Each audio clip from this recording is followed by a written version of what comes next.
evladı. Bir şiirle başlayan destanın aslanıdır. Hayırla yad edilen ümmetin duasıdır. Akan kardeş kanını durdurmak davasıdır. O dava ki gözü yaşlı anaların muradıdır. Erdoğan, Erdoğan adalet şiarıdır.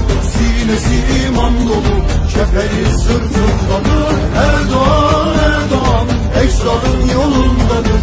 Milletinin gür sesi evladı Fatihan'dır.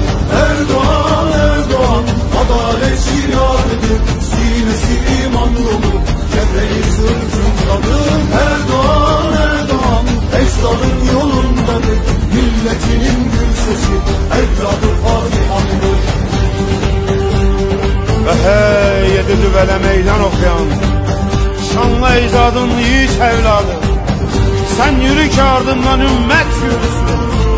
Sen hakkı haykırdıkça zalimler titresin.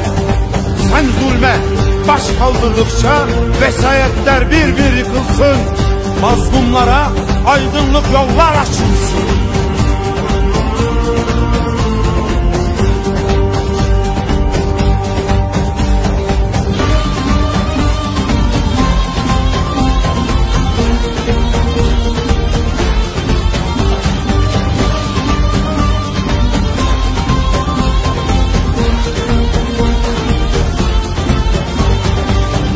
Tapan ümmete, reva görülen zillete, dur diye haykıran tevhidin aslanıdır. Sözü hakkı anlatan keskin bıçak sırtıdır. Hainin, zalimin korkulu rüyasıdır. Hakka tapan ümmete, reva görülen zillete, dur diye haykıran tevhidin aslanıdır. Sözü hakkı anlatan keskin bıçak sırtıdır. Hainin, zalimin korkulu rüyasıdır.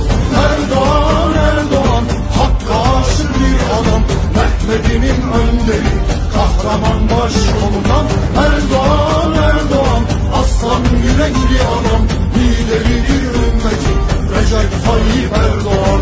Erdoğan, Erdoğan hakka aşık bir adam. Mehmet'inin önderi kahraman başkomutan. Erdoğan, Erdoğan aslan yürekli adam. Lideridir ümmetin Recep Tayyip Erdoğan.